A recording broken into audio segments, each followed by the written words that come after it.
છે વિડીયો જોજો, સ્વાઇપ ન કરતા, ઠીક છે? અને પૂરેપૂરો વિડીયો જોજો, કંઈક શીખવા જશે, કંઈક જાણવા જશે, બરાબર છે? મારી તો તમને ઈ જ સલાહ છે. તો કેમ છો મિત્રો, બધાનું સ્વાગત છે અમારી ચેનલમાં, ઠીક છે? આજના વિડીયોમાં તમારું હાર્દિક સ્વાગત છે. અને હું શોર્ટ વિડીયો બનાવું છું, લોંગ વિડીયો ઓછા બનાવું છું. શોર્ટ વિડીયોમાં વધારે આપણે કામ કરી શોર્ટ વિડીયો ઉપર. તો ભાઈ આજનો ટોપિક તો તમે સમજી ગયા છો થંબનેલ જોઈને, ઠીક છે? ભાઈ આપણે કહીને તો આપણા સબસ્ક્રાઈબર કેમ વધારવા એનો જ મહત્વ આપણે દઈએ આ વિડીયો ઉપર. કે આપણે જે નાના ક્રિએટર હોય છે ને, નાના ક્રિએટર હોય જેના સબસ્ક્રાઈબર ઓછા હોય, 200, 300, 500 સબસ્ક્રાઈબર વધતા ન હોય, બરાબર છે? એના પર આપણે વિડીયો બનાવ્યો છે કે આપણે વિડીયો તો ઠીક છે, આપણે સબસ્ક્રાઈબર કેમ વધારવા, વ્યૂ કેમ વધારવા, વોચ ટાઈમ કેમ વધારવો. તો પહેલાં તો તમને કીધું કે આપણે શોર્ટ વિડીયો બનાવતો હોય ને તો 10 મિલિયન વ્યૂની જરૂર હોય છે અને 1000 સબસ્ક્રાઈબર. તો 1000 સબસ્ક્રાઈબર આપણે નાના ક્રિએટરના તો થતા જ નથી, રહી જ જાય, વાહે રહી જાય. આપણે કાં સબસ્ક્રાઈબર ન થાય ને કાં આપણો વ્યૂ એટલા ન આવે. જાણ કે લોંગ વિડીયો આપણે બનાવતા નથી, ઠીક છે? ને લોંગ વિડીયો બનાવતા એના માટે વિડીયો જરૂરી છે. તો વિડીયો જરૂરી છે, વિડીયો જોજો, સ્વાઇપ ન કરતા, ઠીક છે? અને પૂરેપૂરો વિડીયો જોજો, કંઈક શીખવા જશે, કંઈક જાણવા જશે, બરાબર છે? મારી તો તમને ઈ જ સલાહ છે કે આપણે શું કરવાનું છે, નાના ક્રિએટર હોય એને શું કરવાનું છે કે ભાઈ આપણે વિડીયો જોવાના. જે આપણી ઘણી નાના ક્રિએટર હોય ને એને વિડીયો જોવાના અને એને કમેન્ટ બોક્સમાં આપણે કહેવાનું, કમેન્ટ બોક્સમાં લખવાનું કે ભાઈ અમે તમને સપોર્ટ કરશી, તમે અમને સપોર્ટ કરી લેજો. તો એ લોકો આપણને સપોર્ટ કરશે ને આપણે એને સપોર્ટ કરશી, એટલે આપણા સબસ્ક્રાઈબર વધશે, વ્યૂ વધશે, વોચ ટાઈમ વધશે. આ રીતે આપણે યુટ્યુબમાં આપણું કામ આગળ વધારી શકીએ. બાકી તો તમે જોઈ લેજો, મોટા ક્રિએટર હોય છે ને, મોટા જે યુટ્યુબર હોય એને તો માનો ને એનો ફેસ હોય ને, એનો ચહેરો જેના માટે એ ટેગ, ટાઇટલ, થંબનેલ જે ગયો ને એ બધું એ જ થઈ ગયો હોય છે. કે લોકો હજી એનું ચહેરો જોઈને એના વિડીયો પર ક્લિક કરી નાખે, સીધો વિડીયો જોઈ લે. આપણે વિડીયોમાં શું કરે, પહેલાં એ લોકો આપણું ટાઇટલ જોવે, વિડીયોની ક્લિયરિટી જોવે, શું કાંઈ સીધી સ્વાઇપ કરી નાખે. એ ન જોવે કે આપણે એ વિડીયોની અંદર આપણે વિડીયો માટે કેટલી મહેનત કરીએ છીએ, કેટલું એડિટિંગ કર્યું છે, કેટલો ટાઈમ આપણે દીધો હોય છે વિડીયોની વાહે, કેટલી મહેનત આપણે ગઈ છે, એ કાંઈ નહીં જોવે, સીધો એ સ્વાઇપ કરી નાખશે. કારણ કે એ સીધો મોટા ચહેરાને જ પકડતા હોય. ને આપણે શું હજી ફેસ વેલ્યુ આપણી બની નથી ને આપણે આપણી ફેસ વેલ્યુ બનાવવાની. તો આપણે ફેસ વેલ્યુ કઈ રીતે બનશે? જો આપણો સબસ્ક્રાઈબર વધશે અને યુટ્યુબ આપણા વિડીયોને પ્રમોટ કરશે આગળ. આપણો વિડીયો પહેલાં તો યુટ્યુબ ક્યાં પ્રમોટ કરે? કે આપણા સબસ્ક્રાઈબર હોય ને એની પાસે પ્રમોટ કરે, એની પાસે મોકલે. અહીંયા રીઝન એનું કેટલું આવે એ પ્રમાણે જો અહીંયા સબસ્ક્રાઈબર એટલો વિડીયો જોવે ને તો યુટ્યુબ એ વિડીયો આગળ પ્રમોટ કરે કે બીજા 500 જણાને મોકલે, તો અહીંયાથી પાછો રિસ્પોન્સ કેટલો મળે, એ રીતે આપણો વિડીયો વાયરલ થાય. એટલા માટે જ કહું કે નાના ક્રિએટરને લ્યો, એને તમે સપોર્ટ કરો અને એ આપણને સપોર્ટ કરે એટલે આપણી ચેનલ આગળ વધશે, આપણું કામ પણ આગળ વધશે. મારું કહેવાનું એ જ થાય છે તમને. અને મોટા યુટ્યુબરને હું ના નથી પાડતો તમે મોટા યુટ્યુબરને સપોર્ટ ન કરો, હું પણ એને સપોર્ટ કરું.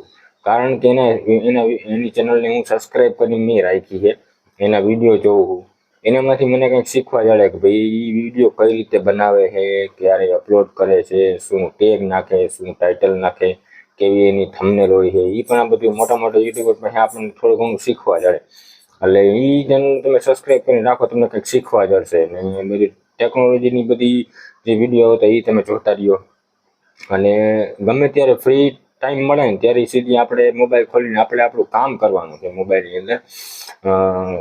કે એડિટિંગ કરતા હોય, વિડીયો બનાવતા હોય, વિડીયો હાથી કઈ રીતે ક્યાંથી સુધારવો એ બધું કરતું રહેવાનું. આપણે સીધી શું કરીએ, નવા યુટ્યુબર હોય ને, નાના યુટ્યુબર, સીધું એ વિડીયો મોબાઈલ ખોલીને સીધું રીલું જોવા માંડે, બીજાના વિડીયો જોવા માંડે, કોમેડી જોવા માંડે. એ પણ એ જોવે ખાલી, એમાંથી કાંઈ શીખે નહીં. પણ આપણે શું કરવાનું, એમાંથી શીખવાનું. આપણે કે કઈ રીતે એડિટિંગ કરે છે, કઈ રીતે થંબનેલ બનાવે છે, કેવા એના ટેગ છે, ટાઇટલ છે, શું છે, બધી રીતે આપણે એનું આમ પકડીને રાખવાનું. અને એ તમે જોજો કે મોટા ક્રિએટર હશે ને આપણે નાનો ક્રિએટર હોય ને, આપણે એને કદાચ લાઈક કરી હોય ને, તો એ અહીંયા જઈ કમેન્ટ બોક્સમાં કે લાઈક બોક્સમાં જઈ અને જોશે કે ભાઈ લાઈક આ માણસે આપણને લાઈક કરી, અને આપણે કમેન્ટ કરશે તો નાનો યુટ્યુબર શું કરશે, અહીંયા જઈ અને આપણી કમેન્ટ વાંચશે અને કમેન્ટને લાઈક પણ કરશે.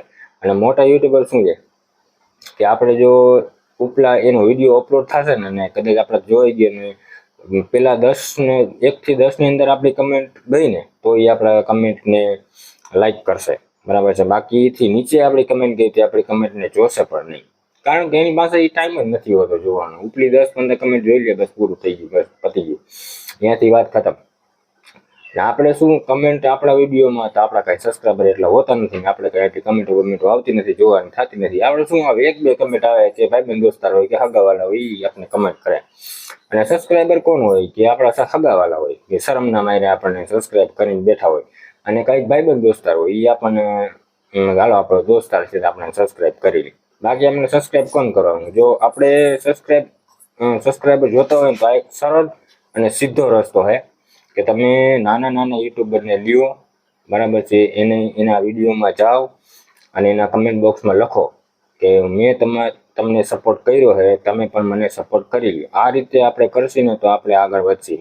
મારા કોઈ જાજા સબસ્ક્રાઈબર છે નહીં, મારા બસ 500 પ્લસ એવા 500-600 જેવા સબસ્ક્રાઈબર થયા છે હજી.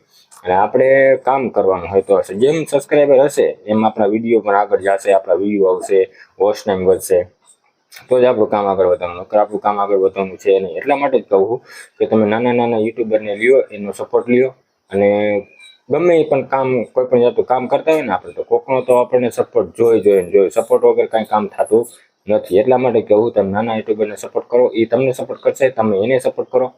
એટલા માટે અને આ વિડીયો જેટલા પણ લોકો જોવે છે ને, અને એ લોકો તમે શેર કરી દેજો એવા લોકોને કે તમને યાદ હોય કે તમારા હગાવાલામાં હોય, ભાઈબંધ દોસ્તાર હોય, જે કોઈ પણ હોય એને શેર કરી દેજો. અને કે જેના સબસ્ક્રાઈબર ઓછા હોય ને એને વિડીયો શેર કરજો, કંઈક શીખવા જશે કે શું કરવું શું ન કરવું, ઠીક છે.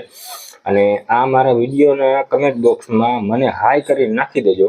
હાઈ કરીને જેવો તમે કમેન્ટ કરશો એવી જ હું તમારી ચેનલને હું સબસ્ક્રાઈબ કરી લઈશ. તમે મારી ચેનલને સબસ્ક્રાઈબ કરી લેજો એટલે આપણું કામ આગળ વધતું રહીએ, ઠીક છે. એટલે તમે વિડીયો અપલોડ કરશો સીધો મારી પાસે આવશે, હું તમારો વિડીયો જોઈશ એટલે એક વ્યૂ જડી ગયું, બરાબર છે. એ જ રીતે આપણે આગળ સબસ્ક્રાઈબરને જેમ વિડીયો જતા જશે વ્યૂ મળતા જશે આપણને, અને સબસ્ક્રાઈબર આપણે નાના આપણા જેવા ઝીણકા યુટ્યુબર હોય ને એની પાસે કમેન્ટ કરો ભાઈ અમે તમને સપોર્ટ કરી, તમે અમને સપોર્ટ કરી લ્યો. આ રીતે આપણા સબસ્ક્રાઈબર વધારવાના છે, ઠીક છે. બાકી મોટા યુટ્યુબરને તો જો અહીંયા જાઓ ને આપણે કદાચ એના કમેન્ટ બોક્સમાં આપણે લખીને નાખી દીધું હોય તમે અમને સપોર્ટ કરો, બરાબર છે, તો એ સપોર્ટ કંઈ કમેન્ટ જોવાનું ઠીક છે, એ એના કામમાંથી જ વ્યસ્ત હોય, કામમાંથી જ, એટલે આપણને કોઈ રિસ્પોન્સ ન મળે. બીજું એ કે આપણે જો આમ જોવા જાય ને તો સબસ્ક્રાઈબર સિવાય આપણું કામ આગળ વધવાનું નથી. સબસ્ક્રાઈબર હશે તો વ્યૂ આવશે તો વોચ ટાઈમ આપણો વધી જશે, ઠીક છે. અને બીજું એ કહેવા રહી જાય છે કે આપણી ચેનલને સબસ્ક્રાઈબ કરી લેજો, બરાબર છે. સબસ્ક્રાઈબ કરી અને એક કમેન્ટ કરીને નાખી દેજો, હાઈ કરીને નાખી દેજો, અને મને જેવો કમેન્ટ મળશે એવું હું તમારી ચેનલને સબસ્ક્રાઈબ કરી લઈશ. બસ આ વિડીયો આગળ શેર કરી દેજો. તમારા કોઈ પણ રિલેટિવ હોય, નાના યુટ્યુબર હોય, જેના સબસ્ક્રાઈબર ન વધતા હોય, એને કંઈક શીખવા જશે, સમજવા જશે, ઠીક છે. તો મળીએ આવતા બીજા નેક્સ્ટ વિડીયોમાં. પણ નેક્સ્ટ વિડીયોમાં મારા લોંગ વિડીયો હોતા નથી, નાના વિડીયો હોય છે, તો હું શોર્ટ વિડીયો બનાવું છું. શોર્ટ વિડીયો જોઈતા રહેજો, ઠીક છે. તો મળીએ બીજા વિડીયોમાં.